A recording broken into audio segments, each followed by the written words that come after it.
Russell's viper সাপের লগে মোরা গ্রামের মানুষ এমনি ডরের মধ্যে আছি হে আর লগে গ্রামে এই দেখেন চিপস লইয়াইছে হেয়াও দেখায় সাপের নাহান গুড়াগাড়ার মোড়েও ডর করে না দেখছেন খাই কি খাওয়া মনে হয় জম্মের স্বাদ লাগে কি এক আজব মেশিন হেইয়া ভ্যানে করিয়ে লইয়াইছে মানুষজন বোঝাই হইয়া গেছে চাইয়া দেখলাম মানুষে বাড়িগনে পলিথিনের ঠোঙ্গায় হরিয়া এরপর চাউল লইয়াইছে কত মানে আইয়ে লাইন ধরছে ছোট হালে পটেটোর চিপস খাইতাম এখন দেখি চাউলেরও চিপস বেরিয়েছে এই দেখেন ফ্যাক্টরি মগো বাড়ি লইয়া আইছে না হল তেলের বোতলের মধ্যে সয়াবিন তৈল লইয়াইছে হেইয়া ডাইলে দিয়ে এখন মাহাইতে লাগছে এখন আবার এটা কি লইয়াইছে এই দেখি আবার স্প্রে করিয়ে দিতে আছে পানি জিগাইয়া জানতে পারলাম পানির লগে বলে স্যাকারিন একটু মিশেন্যে আছে তবে স্যাকারিন না দিলেই ভালো হইতে গুড়ে গাড়ায় খাইবে হেতে আবার স্যাকারিন দে কি লেগিয়া হেইয়ার পর বিড লবণ আর এই মরিচের গুড়ি হেইয়া মিলাইতে লাগছে হেয়ার লগে দেখি আবার চানাচুরও দিতে লাগছে চিপসের কোম্পানি যদি বাড়ি লইয়া লইয়া গড়ে তাই যা হয় আর কি এতে কি কি দিতে আছে হগল কিছুই মোরা দেখতে পাইতে আসি এইতে আবার নুডলস এর মশলা দিতে লাগছে এই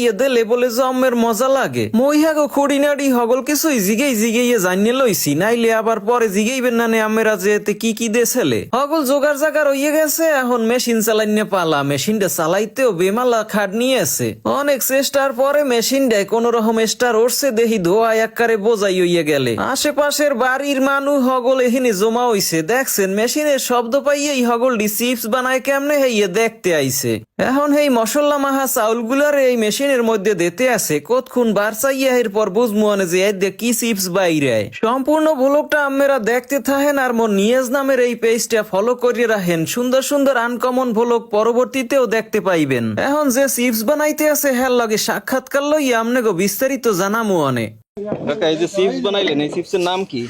এটা চাউলের চিপস বলে ঝুরি ভাজা বা আখেরি মজা যেটা বলেন আমরা বলি চাউলের চিপস।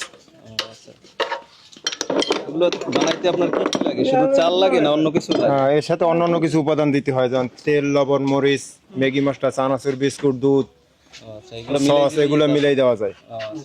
আপনাদের বাড়ি কোথায়? আমাদের বাড়ি হচ্ছে স্বরূপকাঠি শোকদল।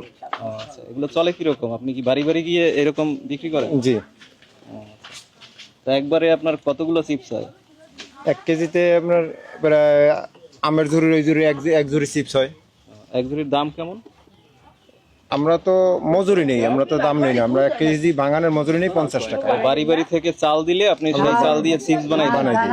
আচ্ছা, কি চাল লাগে? সিদ্ধ চাল নাকি? হ্যাঁ, যে কোনো চাল, আমাদের আলা চাল, পোলা চাল, আতপ চাল দিয়ে এগুলো, তারপর প্যাকেট চাল এগুলো দিয়ে ভালো হয়। কত বছর ধরে এই কাজ করেন? 1 বছর। 1 বছর। হ্যাঁ। কেমন সারা কেমন? ইনশাআল্লাহ ভালো আছে। এটা তো এর আগে কখনো দেখি নাই গ্রামে, তো এই প্রথম দেখলাম, এই জন্য আপনার সাথে একটু সাক্ষাৎকার নিলাম। আপনাদের এলাকায় প্রথমেই আসছি আমি। একই ডিজাইনের, এটা খাইতে কেমন? খাইতে মশলার উপর ডিপেন্ড করে, আপনার যেভাবে মশলা আপনার দিবেন স্বাদ তো এরকম বাড়বে। এই যে মেশিনটা তৈরি করলেন, এটা কি আপনি নিজে তৈরি করছেন নাকি কিনে আনছেন? না, আমি এগুলা এই হলারটা কিনে নিয়ে আসছি যশোর থেকে, চায়না মেশিন এটা। তো খরচ হয় কেমন মেশিন সেটআপে? আমার 1 লক্ষ টাকা লাগছে, গাড়ি সেটআপ, গাড়ি সহ। হ্যাঁ, গাড়ি সহ। এছাড়া কি এক্সট্রা খরচ আছে? এক্সট্রা খরচ নেই, গাড়ির প্রতি যদি খরচ আসে, মেশিনে খরচ আছে, আমার এখন বর্তমান মেশিনে 2-3 হাজার টাকার খরচ আছে এইটার পিছনে। গাড়ি এই জন্য আজকে বাড়ি ফেরত নিয়ে যাবো। গাড়ি সাধারণত আমরা নেই না, সারা বছর গ্রামেই থাকে গাড়ি। আজকে কত টাকার বিক্রি করলেন এই যে বানাইলেন? আজকে ভালো হয়নি, মেশিনে প্যারা আছে এই জন্য ভালো হয়নি আজকে। আজকে কত 1-1.5 হাজার টাকার কাজ হয়েছে মনে হয়। টাকার নাম কি? মোহাম্মদ ইদ্রিস।